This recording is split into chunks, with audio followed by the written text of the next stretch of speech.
Sakit na walking pneumonia. Alamin natin kasama si Dr. Rontjean Solante, infectious disease expert at Pangulo ng Philippine College of Physicians. Dr. Rontjean, magandang tanghali po. Hi, Nina. Good noon. Sir, Doc, para po sa mas maliwanagan ng ating mga kababayan, bakit po ba tinawag na walking pneumonia itong kumakalat na sakit? Well, the nature and the course of the infection, yung Mycoplasma pneumoniae, is so mild to the point that a lot of those patients na merong ganitong klaseng pneumonia are not in the hospital, not so severe to the point na talagang naglalakad lang. And it's a self-limited type of a bacterial infection, except in rare cases na talagang minsan, especially the vulnerable population, magiging severe. But in general, this is a very mild type of a bacterial pneumonia. So it's milder than your usual pneumonia?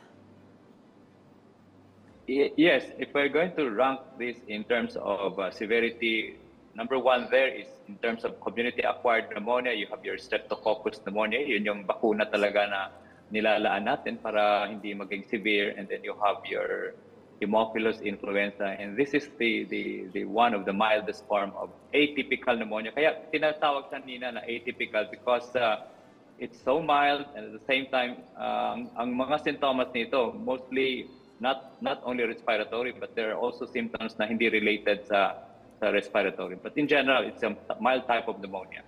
So, wala namang dapat ikabahala ang ating mga kababayan dahil as you said, hindi siya kasing tindi nung strep nga pneumonia na kung saan kinakailangan po natin ng bakuna. So, ito ay mas mild. And did you say self-limiting bacteria, doctor? Which means gagaling siya ng pusa? No need for yes, antibiotics? Correct. No, most of the time, the symptoms will only be longer, kagaya ng mga between 7 to 10 days, and in some patients, it can really last up to 2 weeks. No, but most of the time, we don't need an antibiotic for this. That's why we call it about walking pneumonia. It's so common during this time, no, and this infection has been with us for so many years now. Ngayon lang natin na bigyan ng pansin because of a very good surveillance by the Department of Health, no? Kasi yung mga tests na ginagamit dito are really so expensive also. Okay, so no need to test. Yes, correct. We don't test people or those who have mild symptoms, no? Because we know that being mild, they don't need to be treated. So most of the time, we don't do the test for a walking pneumonia. So, Doctor, you said the underlying cause ng walking pneumonia ay ang tinatawag na Mycoplasma pneumoniae bacteria. Tama po ba? Paano po ang transmission nito at yung epekto po nito sa mga vulnerable sectors like mga bata at senior citizens, lalo na po yung mga may existing na mga sakit? Yes, that's a good question, Nina, because in the realms of mild type of respiratory infections, kagaya nitong Mycoplasma pneumoniae, most of the time, since a lot of patients who will recover, but there are populations, kagaya ng mga bata na less than 5 years old, and those who are 65 years old, ito yung tinatawag natin ng mga vulnerable population that if they will get this type of pneumonia, there is a possibility that it can go to severe, no? Kagaya ng ibang bacteria. But again, in general, it's also really very low to proceed to severe. If you compare this with COVID, influenza, those are the more concerning type of infection because it's easily been transmitted through a respiratory droplet. Pag inuubo, harap mo within 3 feet, that's the risk of transmission of all of this respiratory bacterial and viral infection. Okay, so that's good to know, Doctor, no? And also yung report na nakarecover na rin ang 4 na kaso ng walking pneumonia sa bansa. Meron pong nagtatanong kung ang ibig sabihin po ba nito ay posibleng seasonal lang ba ang respiratory pathogen na ito? Ano po ba ang dapat bantayan ng Health Department tungkol sa ganitong sakit? o yung mga iba pang sinabi nyo nga, mas malala pa, yung mga the usual trangkaso na nakukuha rin ngayon ng maraming sa mga kababayan natin? Yes, Tina, no? These are seasonal type of infection and kadalasan talaga nito, nagsa-start yung mga ganitong klaseng influenza-like illness no, sa bansa natin between September, October, November, December, and then early part of January. Ang dami talagang nagkaka-influenza-like illness. No? And siguro, we need to monitor pa rin no, sa mga dami ng tamaan sa mga influenza-like illness kasi there will always be a really small percentage of the population sa kagaya ng binanggit mo, yung mga vulnerable population, that will go into severe and can be hospitalized. So, isa din yan, i-monitor natin yung mga hospitalization rate ng mga respiratory tract infections just to make sure that yung nangyari sa COVID before in 2021 when we have the Delta where a lot of patients are going to the hospital, sana hindi na mangyayari yan because of our preparedness. Kasama dyan yung surveillance and monitoring ng mga respiratory illnesses.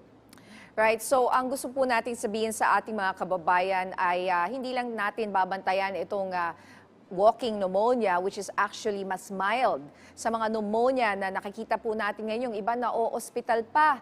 Maaari niyo po bang ilarawan sa atin dahil ang sakit na pneumonia ay yung mas totoong pneumonia, yung hindi walking pneumonia na atypical at walang sintomas. Yung pneumonia talaga na dapat bantayan lalo na ng mga magulang.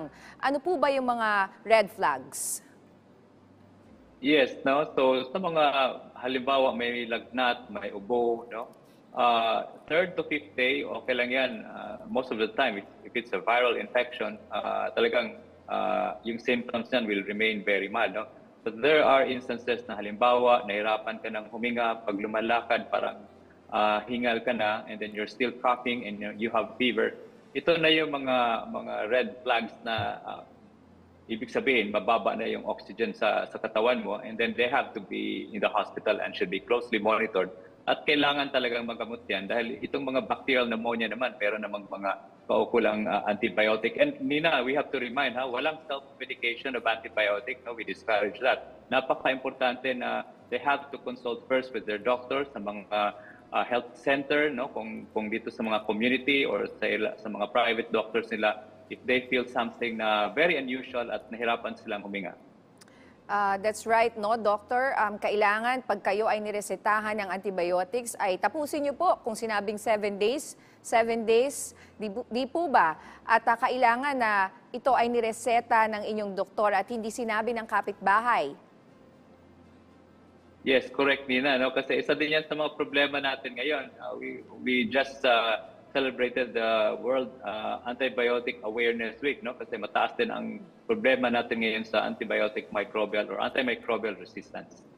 That's right. So kailangan po talaga no, sa ating mga kababayan, ito po kasing sakit na pneumonia na kailangan po nating bantayan. Alam ko po, nahihirapang huminga yung mga bata at bumibilis yung kanilang paghinga. Minsan yung mga magulang na talagang nagre-research, katulad ko po, binibilang ko pa yan eh.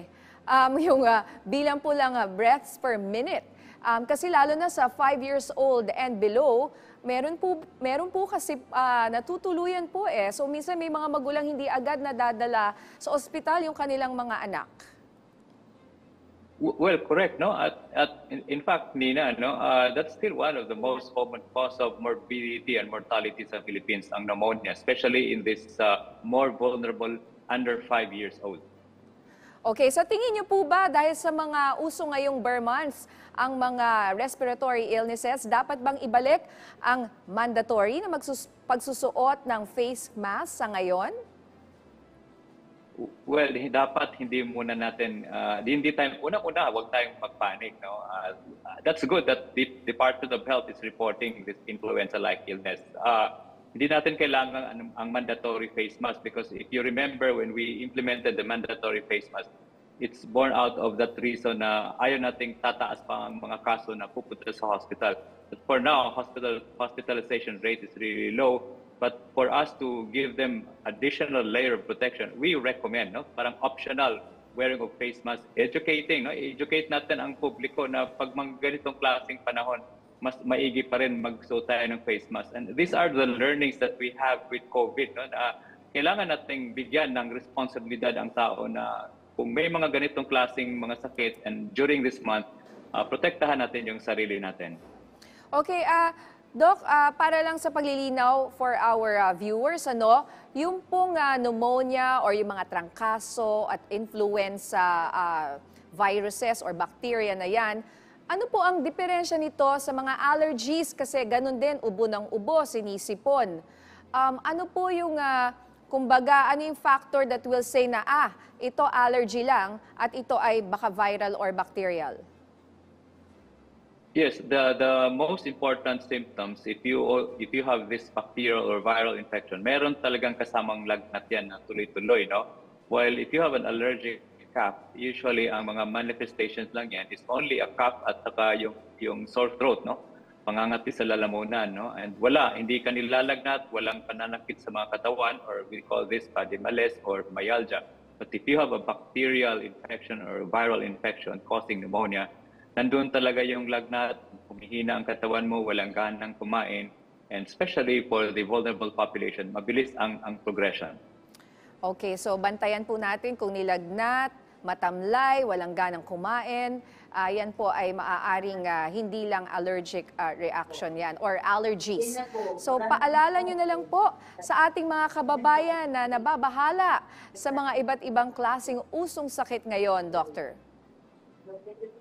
Yes, so we remind the public to be alert in terms of protection sa sarili nila, no? Especially with the coming holidays, maraming gatherings, maraming pagtitipon-tipon.